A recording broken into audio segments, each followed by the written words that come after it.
Hoje eu vou te contar 10 coisas que você não deve fazer aqui em Portugal, que muitas vezes elas podem até ser normais no Brasil, mas chegando aqui elas podem ser desrespeitosas ou até ilegais. Então, para você não ter nenhum tipo de problema chegando aqui no país, já fica até o final desse vídeo. Sem mais delongas, então vamos aos top 10 aí, coisas para não fazer aqui em Portugal. Mas antes, eu preciso me apresentar rapidinho. Eu sou a Aline do Catarinas Mundo Afora. Se você ainda não está inscrito aqui no canal, saiba que nós temos vídeo toda semana relacionados a Portugal. Então, passeios em Portugal, a vida no interior, a vida aqui em Portugal no modo geral. Então já se inscreve aqui embaixo para não perder nada. Então vamos lá ao nosso primeiro item.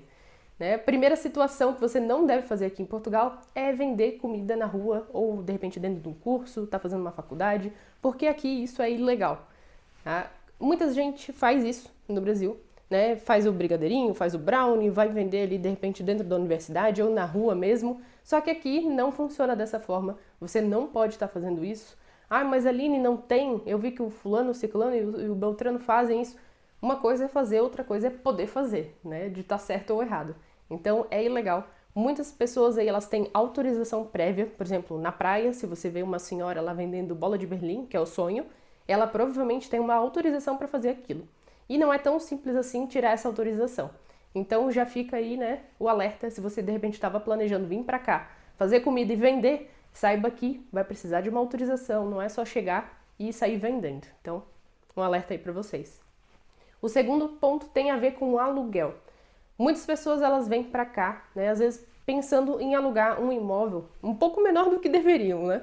Por exemplo, um T0, que é um imóvel que é como se fosse um estúdio, às vezes para uma família ali de um casal e com um filho, ou um T1, às vezes tem 2 filhos. E por que que não pode? Tá? Por que que isso é legal? Porque aqui os imóveis eles precisam ter exatamente o tamanho que cabe àquela família. Então, por exemplo, se é uma família de um casal e um filho, esse filho, depois de uma certa idade, ele obrigatoriamente, ele precisa ter o seu próprio quarto, ele não pode ficar dormindo com os pais, tá? Isso é ilegal. Então não dá para ficar alugando um imóvel para colocar muita gente lá dentro, principalmente, né, quem tem filho, 1, 2 ou mais, e ficar compartilhando os quartos entre eles. Não é assim que funciona aqui em Portugal. Cada um tem que ter o seu quarto, principalmente se fala aí de por exemplo, 2 filhos e se trata de um casal, né, um menino e uma menina, cada um vai ter que ter o seu espaço. Nem que dentro do mesmo quarto ou uma sala, alguma coisa que você faça ali uma divisão e aquilo ali virar um quarto, mas realmente não pode. Quando falamos então de alugar um quarto aqui em Portugal, né, quando a pessoa, às vezes o senhorio, o proprietário vai lá, tem uma casa com 5 quartos e ele aluga cada quarto para uma pessoa. E muitas vezes vem um casal com filho, né? Isso eu não vou falar de bebê, porque bebê ainda eles abrem uma exceção. Mas quando o filho também tem uma certa idade, isso também é ilegal, porque ele precisa ter um quarto separado só para ele. Então, um alerta aí para vocês. Quando pensarem em alugar imóveis aqui em Portugal, fiquem muito atentos a isso, porque isso é muito grave aqui, tá? Esses direitos das crianças, e você inclusive pode perder a guarda da sua criança ou ter a segurança social batendo na sua porta, que também não é nada legal. O terceiro ponto é em relação ao barulho. Nós brasileiros somos um pouco mais barulhentos, sim, tá? Por mais que tenha português barulhento também, não vou dizer que não, né? Não são todos silenciosos. Mas em relação a barulho, principalmente quando falamos de caixa de som ou de repente som muito alto em locais públicos, parque, praia, isso é ilegal. Tá? Na praia, inclusive, ficaram aí bem, né, pioraram a lei, fizeram ali uma multa, inclusive aumentaram o tanto de multa porque estava tendo muitos casos aqui nas praias, aqui em Portugal, de som alto. E então, isso é ilegal, tá? Não pode. Saiba aí que esses são lugares para descansar, né, para tranquilidade, então vá só aproveitar mesmo o ambiente sem som alto, sem nada do tipo. Aqui realmente eles prezam muito pelo silêncio. Inclusive hoje é domingo, se eu ir ali na janela para vocês, abrir a janela não vai ter som alto, não vai ter funk, não vai ter ninguém berrando, é um silêncio que vocês não têm ideia. Então, vamos respeitar isso. O quarto ponto é em relação à xenofobia. Muitas pessoas já vêm para cá com essa ideia de que tudo vai ser xenofobia, e não é bem assim. Xenofobia existe sim, esse preconceito existe sim, em qualquer lugar do mundo, inclusive em Portugal vão ter realmente pessoas que também são xenofóbicas, só que não venha com essa mentalidade já que tudo vai ser xenofobia. Se um senhorio, né, um proprietário não alugou um imóvel para ti, é xenofobia. Se de repente alguém te chamou a atenção porque tu tá ouvindo alguma coisa no celular, no trem, e não tá com fone, é xenofobia. Não. Muitas vezes, ou tu tá fazendo alguma coisa desrespeitosa, ou infelizmente eles já tiveram um histórico também com outros brasileiros, por exemplo, de alugar imóvel, eles veem que a tua nacionalidade é brasileira e não te alugam. Isso infelizmente acontece, tá? Porque já tiveram muitos casos aqui de pessoas destruindo o imóvel. Então, assim, nem tudo é xenofobia. Muitas coisas é porque tiveram ali um histórico realmente, infelizmente, né, com o brasileiro, ou porque é uma situação que cabe dizer um não também, porque eles são bem diretos, tá? Então venha também com essa mentalidade aí um pouco mais aberta. E não venha pensando que tudo é xenofobia. O quinto ponto é não chegar aqui e já tentar falar tudo português de Portugal. Porque existem sim algumas diferenças, existem algumas palavras que eles usam, né, de forma diferente. A conjugação às vezes também é um pouco diferente do que nós estamos acostumados. Só que muita gente chega aqui e já quer tentar falar esse português que eles falam. E acaba saindo tudo errado, tá? Sai tudo errado. Então, o que tu faz? Tu vem pra cá e fala o português normal do Brasil, que com certeza eles vão te entender. Às vezes uma palavra ou outra ali, que eles também vão ter que fazer, não... Eles também fazem um esforço, tá? De entender. Então, no início, não se preocupe com isso. Não venha pra cá achando que precisa falar já todo o português que eles falam aqui.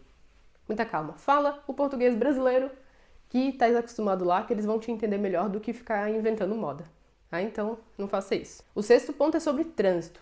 Se você vem pra cá, de repente, né, quer dirigir aqui em Portugal, já tem a sua carta lá no Brasil, vai fazer a troca aqui para Portugal, saiba que existem sim algumas diferenças e algumas são bem importantes você entender. Por exemplo, uma placa de contramão ou placas de proibição são bem diferentes do que nós estamos acostumados no Brasil, tá?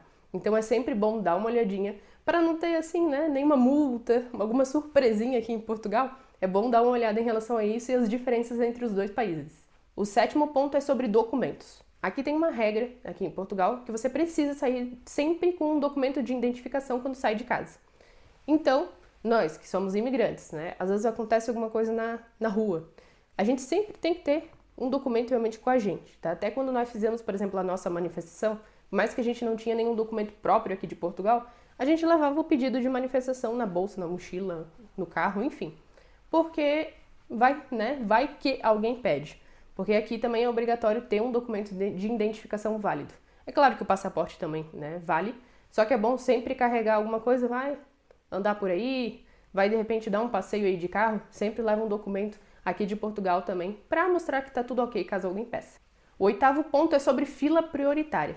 Diferente do que nós temos no Brasil, aqui em Portugal tu não vai ter um supermercado, por exemplo, com uma fila prioritária, né? Falando lá em cima assim, fila prioritária. Não, aqui não existe isso. Aliás, aqui em relação à prioridade também muda um pouquinho. Apesar das gestantes terem prioridade também, filhos também, né, até 2 anos, que tem o pai ou a mãe, né, acompanhado também vai ter prioridade. No caso, o pai ou a mãe, né? Não a criança. Também vai ter prioridade. Também os idosos, mais diferente do Brasil, são idosos com mais de 65 que possuem alguma limitação física, por exemplo. Então, né, limitação motora. Então, isso é diferente no Brasil e não vai ter uma fila própria para isso. O idoso ou a gestante vão ter que ir na fila normal e pedir a prioridade. E eles têm todo o direito, inclusive, de pedir algum tipo de documento, algo que comprove aquilo que tu tá pedindo a prioridade. Então vai ter que ir na fila normal e falar, ó, com licença, né, eu tô grávida, quero passar na frente. É um pouco diferente, né, um pouco estranho, mas é assim que funciona aqui.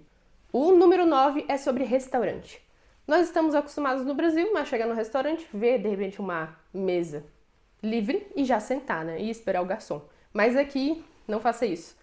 Não é assim que funciona aqui em relação aos atendimentos no restaurante. Você tem que ficar, geralmente, na entrada do restaurante e alguém que vai te ver, ou um garçom, ou um atendente, alguém vai te ver e vai sinalizar em qual mesa que tu pode sentar. Às vezes eles dão, inclusive, mais de uma opção de mesa, mas tu sempre tem que ficar ali aguardando e falar, ah, não, é uma mesa para 2 pessoas, é uma mesa para 4 pessoas. Então tem essa diferença, tá? Eles, inclusive, estranham se tu já chegar no restaurante sentando, porque aqui não é o hábito, não é o costume, né? É questão cultural mesmo.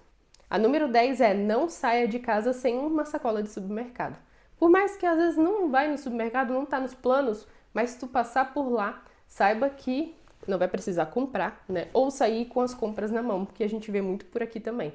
Por mais que as sacolas sejam baratinhas, a partir de 10, 15 cêntimos, né? Centavos, mas tu sempre tá comprando essa sacola de supermercado, sempre comprando, tu fica com uma pilha em casa. Então é mais fácil ter dentro do carro, ou levar uma sacola de supermercado dentro da mochila, ou dentro da bolsa, porque aqui ou tu vai pagar, ou vai sair com a compra na mão, né? Então fica a nossa dica aí, não saia de casa sem uma sacola de supermercado contigo. Espero que vocês tenham gostado desse vídeo, falando um pouco aí sobre essas 10 situações para você não fazerem aqui em Portugal. E se você de repente quer a parte 2, porque ainda tem mais coisa para contar aqui para vocês, tá? Deixa aqui embaixo nos comentários se vocês querem de repente uma continuação. Não esquece de curtir esse vídeo e também de se inscrever aqui no canal. Até o próximo vídeo!